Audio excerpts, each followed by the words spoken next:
Hoje vamos falar um pouco sobre a redação dissertativa argumentativa, a redação cobrada no Enem. O Enem, ele pede a produção de um texto em prosa. Quando eles falam um texto em prosa, eles estão falando para você ocupar totalmente a sua linha e agrupar em parágrafos. Ou seja, eles estão falando, não faça versos. Eles falam de um texto do tipo dissertativo argumentativo. Eu não posso fazer narrações, eu não posso fazer descrições, conversações ou injunções. A dissertação, ela tem uma estrutura básica: introdução, desenvolvimento e conclusão. No Enem, a conclusão pede uma proposta de intervenção plausível, uma coisa que seja conveniente. Ainda pedem que esse texto atenda à norma padrão da nossa língua, a norma culta. E é sobre essa norma culta, essa primeira competência cobrada no Enem, da qual vou falar hoje. A redação do Enem, ela vale 1000 pontos e ela é dividida em 5 competências. A primeira competência, o domínio da língua. Eles esperam que o aluno faça um texto corretamente escrito corretamente. E aí 200 pontos para aquele aluno que dominar a própria língua. Uma competência fácil. A segunda competência, ela pede que o aluno faça um texto dissertativo, argumentativo, atenda a proposta pedida e use a interdisciplinariedade. A terceira competência aborda a coerência, o texto precisa ter uma lógica, uma unidade de sentido. A quarta competência fala da coesão, os elementos, os conectores que eu uso para ir ligando minhas palavras, minhas frases, meus parágrafos e minhas ideias. E a quinta competência, a conclusão, que pede uma proposta de intervenção do tema que foi abordado. Então, falando hoje especificamente da competência número 1, o domínio da língua padrão, o domínio das normas gramaticais. Então, eles vão olhar convenções gramaticais, eles vão olhar se o aluno domina ortografia, regência, concordância, pontuação, acentuação. Vamos falar um pouquinho de cada um deles. Quanto à acentuação, faça o acento bem marcado. É um acento agudo? É uma crase? Ocorre aí a crase diante de uma palavra feminina, a fusão da preposição a mais o artigo? Marque uma crase, marque o agudo. Não faça aquele acento no meio do a. Deixa bem específico para que a leitura do corretor possa fluir.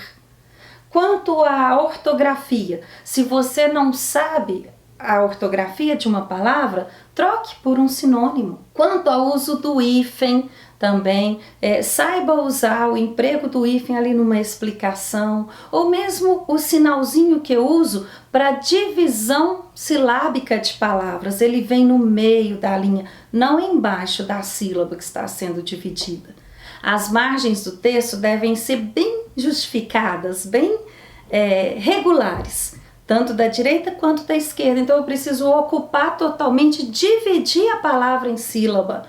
Mas aí o cuidado, não deixe que uma única letra, por exemplo, a palavra açaí, precisou dividir, açaí ou açaí sozinho, não fica bacana.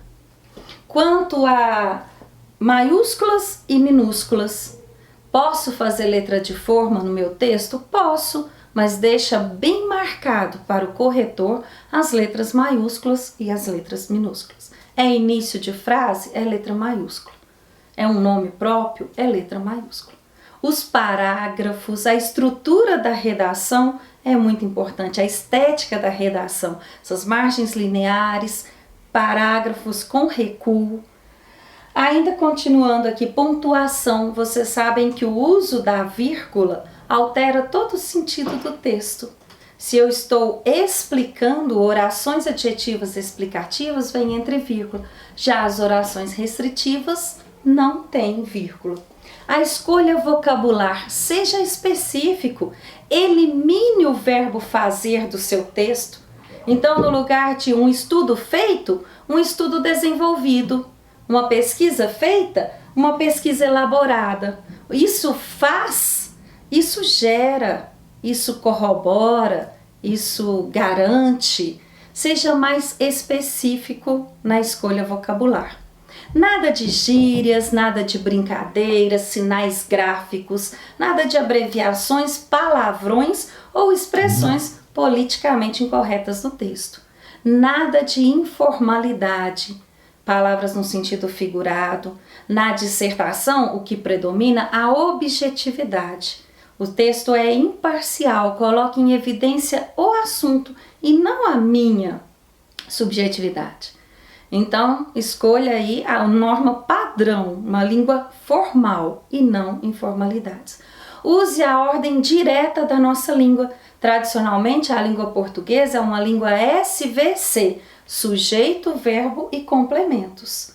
E quando eu uso a língua SVC, eu não uso vírgulas. Eu não separo o sujeito do verbo, eu não separo o verbo dos complementos com vírgula. Prefira a voz ativa, sujeito, verbo, complemento. Evite vozes passivas. Há anos, como por exemplo, há anos o homem vive da caça e da pesca. O homem vive da caça e da pesca. Abuse dos pontos finais, não orações coordenadas, curtinhas. Orações subordinadas, mais complexas. Períodos mais curtos, não tão longos. Ainda, cuidado com as redundâncias, o pleonasmo. Seja positivo. No lugar de não deixar, use proibir. No lugar de homem que trabalha no campo, use agricultor. Simples assim.